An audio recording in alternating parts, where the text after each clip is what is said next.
Então, primeira questão, a gente deve criar um novo projeto, que é o projeto dessa nossa obra, onde nós iremos definir posteriormente a configuração utilizada. Então, o modelo, por enquanto, a gente deixa em branco, porque na hora que a gente for fazer o salvamento dos nossos dados, todas as informações serão preenchidas. Então, ok, entro em configuração, que é justamente um símbolo da roldana, e nele, a primeira questão que será configurada será um sistema de coordenadas. O sistema de coordenadas, eles devem sempre ser trabalhados conforme a especificação da norma técnica, tá bem? Então, essa é a etapa mais importante do seu projeto.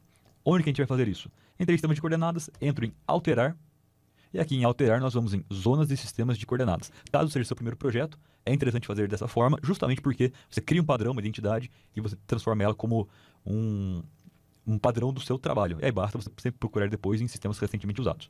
Como no nosso caso é a primeira vez, nós buscamos o Brasil SIRGAS 2000, que é o elipsoide de referência que deve ser entregue em todos os projetos, não só de GEL, isso desde 2015, e identifique a zona de trabalho do seu projeto. No nosso caso foi realizado no fuso 23 Sul, que é o meridiano central 45, que faz menção a Piracicaba. De vocês provavelmente podem ser outros, então sempre tome muita atenção nessa etapa do processamento e também em campo, tá bem?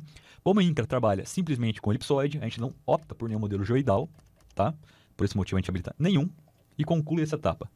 Próxima etapa, o que a gente tem que fazer? Definir as unidades de trabalho do nosso projeto. Então, em coordenadas, primeira questão, vamos expandir os erros padrão horizontais. Então, essa informação será trazida para a gente, será exibida. As precisões decimais, com base no manual do CIGEF, disponibilizado também no site do INCRA, na plataforma de certificação, a gente vai criar o padrão decimal. Esse padrão ele consiste da seguinte forma: coordenadas geográficas com 3 casas decimais, coordenadas UTMs com 2 casas decimais e a elevação com 2 casas decimal. Importante trabalhar com essa padronização justamente porque facilitará depois e evitará erros principalmente. Assim como a elevação é com 2 casas decimal, a distância também será da mesma forma. Então, por isso, editamos conforme o exigido no manual e, obviamente, trabalharemos com o modelo de exibição em metros, visto que estamos no Brasil, tá bom? Depois disso, defini já meu sistema de coordenadas, o formato de exibição dos meus dados e agora uma das partes mais importantes, o cálculo. Como será feito esse cálculo de processamento? Então a gente entra em tolerância dos pontos, onde a tolerância do levantamento será introduzida com base na precisão técnica do seu equipamento. Então a gente pega o manual ou a gente pega o prospecto e ali aparece sempre informação de especificação técnica de fábrica, não é de venda nem nada. É a fábrica fala, o equipamento ele propõe e ele entregará esta qualidade, esta tolerância. E aí isso será introduzido na qualidade do seu levantamento. Então esse valor ele mudará de marca para marca, modelo para modelo. Vou trabalhar com 1 centímetro e 2 centímetros, que é a precisão que o meu equipamento me entrega nesse projeto. Tá bem? Fiz a nossa definição.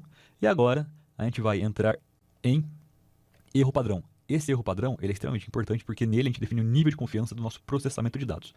Essa escala de nível de confiança ela é definida em 1 sigma, 95% ou ainda 99%. No Brasil, a gente tem uma rede que não compõe o grau de nível de confiança de até 99%. Então, nesse sentido, a gente trabalha com o que é um pouquinho menor, 95%, que é o menor que nós temos dentro do TBC. Fiz essa minha definição, clico em OK. Toda essa padronização entra no nosso projeto e agora sim a gente pode salvar o modelo criado. Entramos em arquivos, salvar projeto como modelo. E aqui a gente define o nome do nosso projeto para salvamento. Vamos criar ele como processamento de dados. Muitas vezes vocês podem colocar processamento de dados, tal, cliente. É até mais fácil de ficar organizado com base na necessidade de vocês.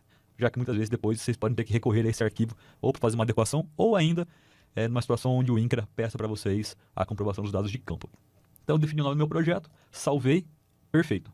A partir de agora eu tenho meu projeto configurado, tenho ele definido. O que falta? Introduzir os pontos e processá-los. O que é importante que vocês saibam? Existem 2 formas de processamento da base. Uma via PPP, que já foi mencionado numa outra videoaula, e a outra via processamento de software. Se há a possibilidade de processar via PPP, é muito mais simples, é muito mais rápido e evita a possibilidade de erro, manuseio. Eu vou partir dessa premissa, a gente vai partir nesse trabalho nosso com processamento via PPP. Então, quem tiver interesse, quem não conheça, assista a videoaula específica para isso, processamento de dados via PPP e BGE.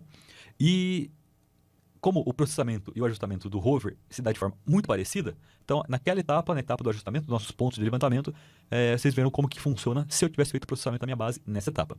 Então qual que é a próxima etapa? O que a gente deve fazer? Introduzir os pontos. Esses pontos podem ser introduzidos. O que eu acho bem legal, bem mais fácil, eu abro minha janela de organização, vou mostrar para vocês como que funcionaria. Abro minha janela de organização das minhas obras, buscar aqui na minha área de trabalho, tem a minha base. Todos os arquivos são na formatação Hynix, que é aquela formatação universal, onde todos os softwares interpretam, entendem, porque é uma linguagem universal. Se o seu equipamento descarrega em outro formato, DAT ou GNO, enfim, independe qual seja, converta ele para Hynix. A não ser que o seu equipamento seja um Trimble, que aí ele já cria essa compatibilidade direto e pode descarregar e trabalhar. Se o seu não for, se não for essa situação, converta-o para Hynix e aí importa os dados, tá bem? Então eu peguei aqui meus 3 arquivos que compõem o Hynix, simplesmente posso vir e arrastar. Quando eu arrasto, deixa eu minimizar, quando eu arrasto, traz uma janela de verificação de dados do seu receptor, onde a gente pode, primeiro, definir o nome da sua base. Eu acho mais interessante trabalhar pelo menos com o nome base, ou se você tiver o nome da plaqueta, coloque também, caso ela faça parte do seu perimetral. Se ela não fizer, não há nem necessidade de inserir a plaqueta do seu trabalho, tá bem? Então eu defini o nome do meu ponto.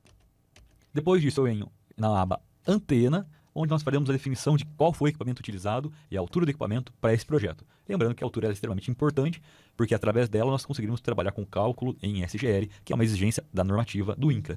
Então, quanto mais próximo do real, obviamente, mais preciso e melhor será. O equipamento utilizado nessa situação foi um Hyper, então por esse motivo eu faço a introdução dele, visto que cada modelo, cada fabricante tem uma especificidade, ou seja, esse tal centro de fase da antena ele é variável.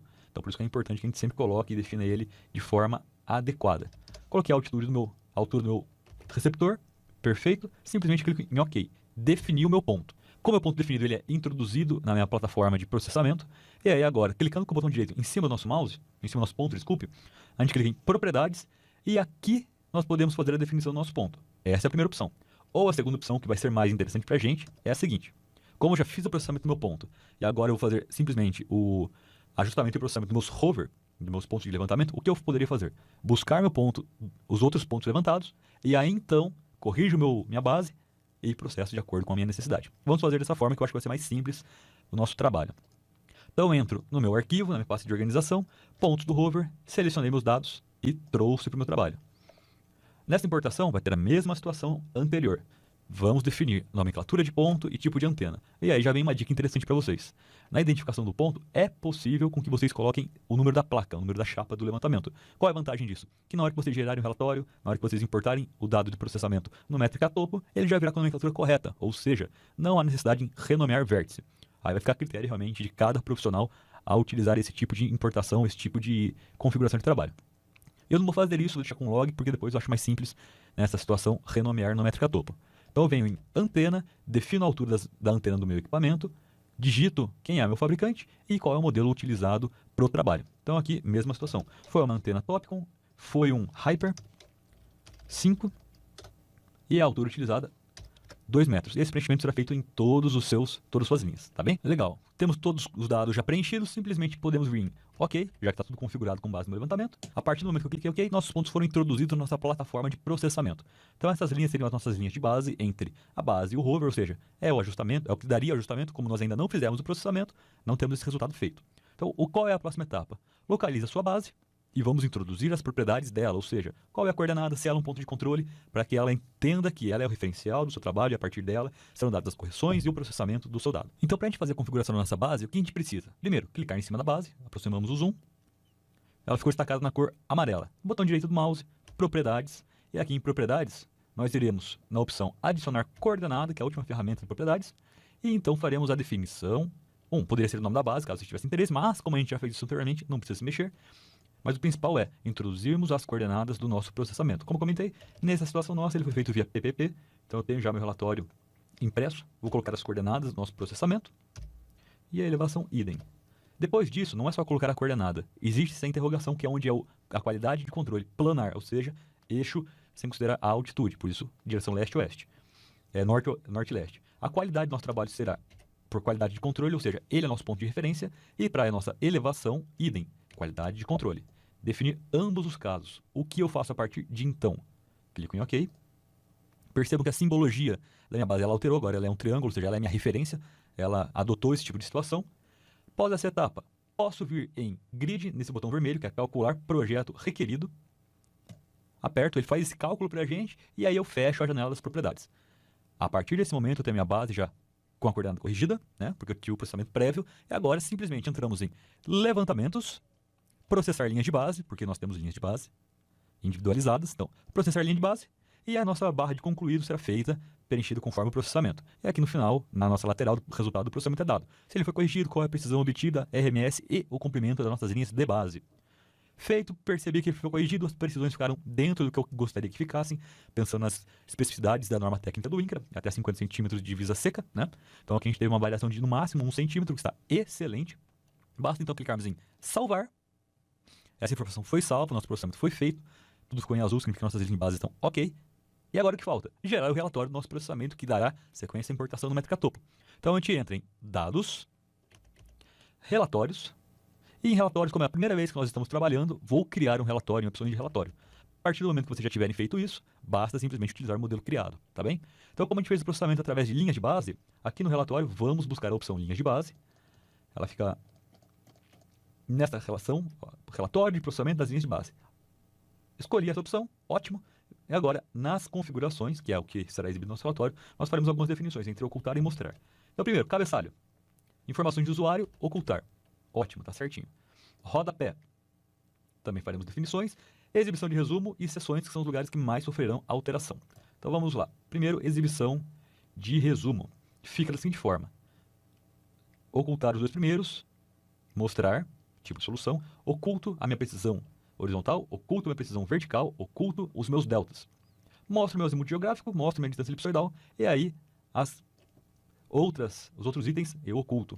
Tá bem? Aqui no meu já está definido, mas de vocês simplesmente poderia clicar ou mostrar e ocultar. Então, ocultei. Deixa mais um tempinho só para que a gente consiga fazer a visualização. Essa é a minha definição. E agora em sessões, deixa eu minimizar, sessões, mesma questão. Então, de resumo de linha de base até erro padrão, eu mostro. De matriz de covariância até estilo de processamento, eu oculto. Então, ocupações, resumo de rastreamento, residuais e mensagens ocultadas. E os erros eu mostro. Então, a partir do momento que você fez a sua configuração de relatório, basta clicar em processar, ou melhor dizendo, aplicar. Ele criou meu padrão e ok, perfeito. Você vai falar, poxa, para onde que foi? Ele foi para o seguinte lugar, dados, relatórios, opção 1, relatório de processamento de linha de base. Clico nele e ele vai começar a gerar para a gente esse relatório. Com esse relatório concluído, o que é importante que a gente saiba? Que ele deverá ser salvo sempre na extensão, ou melhor dizendo, no Excel, na extensão XLX. Então, a hora que ele for exibido aqui para a gente nesse carregamento, terá uma opção de salvamento, ela fica localizada nesta porção do exportar, já mostro para vocês, nessa opção de exportar. Então, só antes vamos dar uma olhada no nosso relatório. Relatório de processamento de linha de base, então aqui ele mostra a observação da base para o hover, da base para o hover, da base para o hover, e assim sucessivamente. O tipo de solução obtida, fixos, e aqui por fim, as coordenadas, que é o nosso objeto de interesse, coordenadas e elevação, coordenadas e elevação, coordenadas e elevação, e a precisão do seu processamento. Pois bem, venho em exportar, opto pelo Excel, que é a extensão obrigatória. Vim em Excel, ele vai carregar para a gente a opção de salvamento. Definimos o local onde será salvo o nosso projeto, o nosso relatório de processamento com o nome do nosso arquivo e salvamos em XLX. Legal, vou escolher a pasta de organização do meu trabalho e vamos chamar ele de relatório. Vocês podem colocar o nome do seu projeto, enfim. Chamar de relatório de processamento TBC, extensão XLSX.